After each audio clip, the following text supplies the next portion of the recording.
ಈ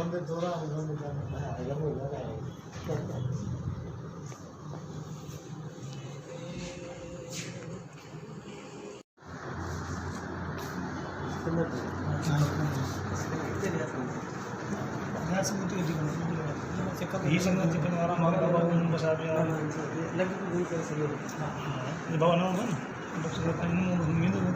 वो बाबा मुझे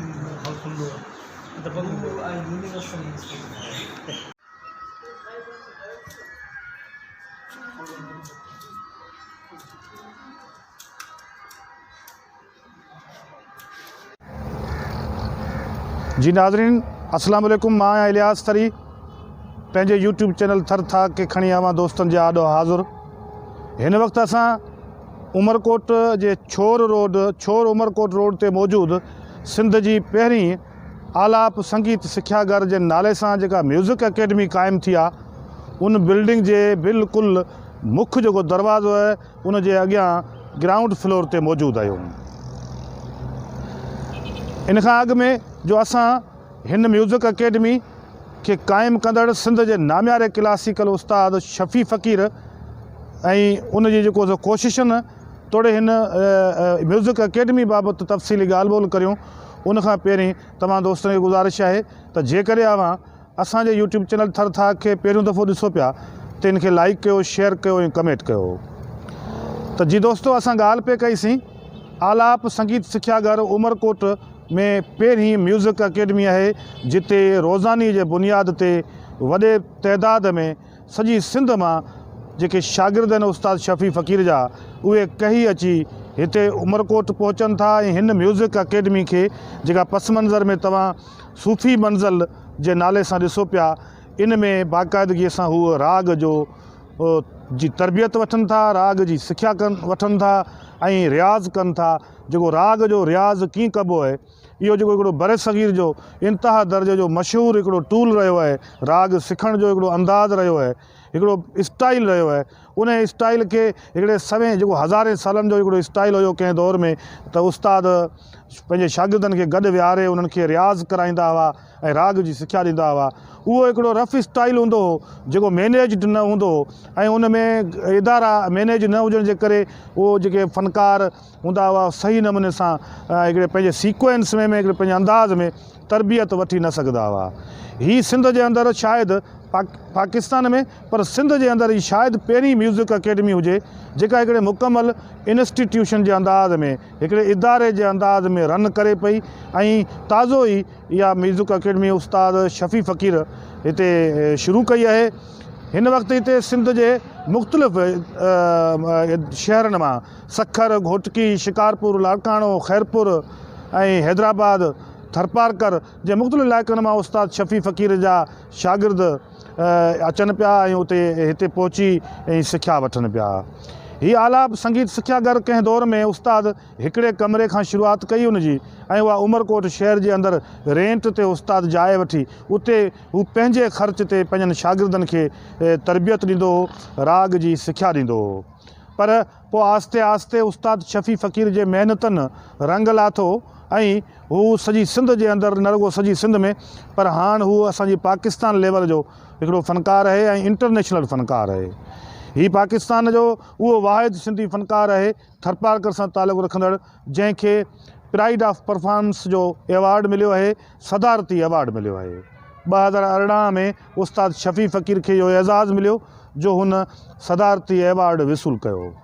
इहो न रुगो थरपारकर, धाट, अमराणे, मोहराणे ऐं हिन कस ऐं हिन थर ऐं उमरकोट जो हिकिड़ो नक आहे, हिकिड़ो ख़ूबसूरत जो आईंदो आहे, पर इहो असांजे लाइ फ़ख़्र जी ॻाल्हि बि आहे त राग जी दुनिया में हिकिड़े ग़रीब घराणे में जनमु वठंदड़, हिकिड़े पोहरियत मिसकीन फ़क़ीर घराणे में जनमु वठंदड़ उस्ताद शफ़ी फ़क़ीर पंहिंजी महिनत मज़दूरी सां, पंहिंजे पोरे सां, पंहिंजे जदोजहद सां आवाज़ जी दुनिया वसीले हुन पंहिंजे आवाज़ जो एॾो त जादू जाॻायो जो उहो जादू ॾे परॾे में मशहूरु थियणु लॻो। हिन वक़्तु उस्ताद शफ़ी फ़क़ीर सिंध जो न रुगो सिंध जो पर इंटरनेशनल फ़नकार आहे ऐं सिंध जो नामियारो क्लासिकल फ़नकार आहे। सिंध जे अंदरि हिन वक़्तु जेको मान ऐं मर्तबो राग जी राणी आबदा परवीन खे मिले थो, यकीनी तौर ते अहिड़ो ई जो मान मर्तबो उस्ताद शफ़ी फ़क़ीर खे मिले थो।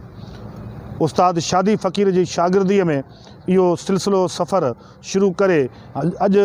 उस्ताद शफ़ी फ़क़ीर पाण हिकिड़ो सिंध जो मायानाज़ नाम्यारो उस्ताद रागी बणिजी चुको आहे, जिते ही म्यूज़िक अकेडमी क़ाइमु थी चुकी आहे ऐं हिन म्यूज़िक अकेडमी ते हाणे सॼी सिंध मां जेके संदसि शागिर्द आहिनि उहे हिते अचनि था, रियाज़ कनि था। तव्हां तसवर करियो अॼु जे हिन जदीद टेक्नोलॉजी जे दौर में जॾहिं महांगाईअ जो उरूज आहे ऐं माण्हू खां ॾिनल आहे ऐं उनखां परते थो थींदो वञे, छिजंदो थो वञे, रिश्ता नाता माण्हू जा हिक ॿिए खां परे थींदा था वञनि, उन दौर जे अंदरि उस्ताद शफ़ी फ़क़ीर जी जेका म्यूज़िक अकेडमी हीअ एॾी वॾी शानदार ऐं शाहकार बिल्डिंग क़ाइमु करे पंहिंजे पोरे सां, पंहिंजे फ़न सां, पंहिंजे जेको सो हिकिड़े फ़क़ीरी अंदाज़ सां जेका क़ाइमु कई आहे, उते जेको माण्हू अचे थो उनजी खाद खुराक रिहाइश, उनजी हर क़िस्म जी तीमारदारी, उनजी ख़िदमत गुज़ारी उस्ताद शफ़ी फ़क़ीर ऐं उनजा नौजवान फ़र्ज़ंद ऐं उनजा मिट माइट पंहिंजे हथनि सां कनि था। उस्ताद शफ़ी फ़क़ीर पाण बि इन्हनि जेके फ़नकार महिमान फ़नकार ॿाहिरां खां हिते अचनि था उन्हनि जी मेज़बानी करे थो ऐं उन्हनि खे हर हवाले सां पाण मथे बि उनजी मॉनिटरिंग करे थो। न रुगो मॉनिटरिंग करे थो पर हिकिड़े मख़सूस अंदाज़ में,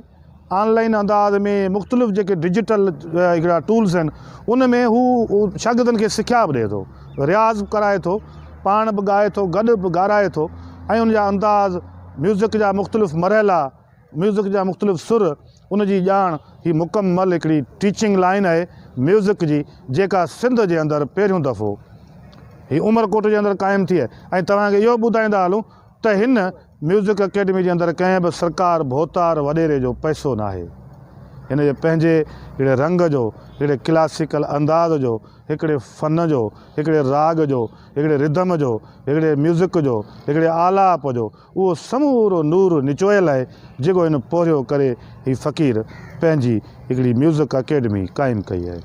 असांजी दुआ आहे त हिन म्यूज़िक अकेडमी मां सिंध जा ॿिया नाम्यारा फ़नकार जनम वठनि ऐं उहे पंहिंजो नालो कमाइनि ऐं सॼी सिंध जे अंदरि तोड़े दुनिया में ॾे परॾे में सिंध जे कल्चर, हिस्ट्री, तारीख़, म्यूज़िक, राग, लोक मौसीक़ी जे नाले खे परवान चाढ़ीनि। इलियास थरी, थरथाक, उमरकोट।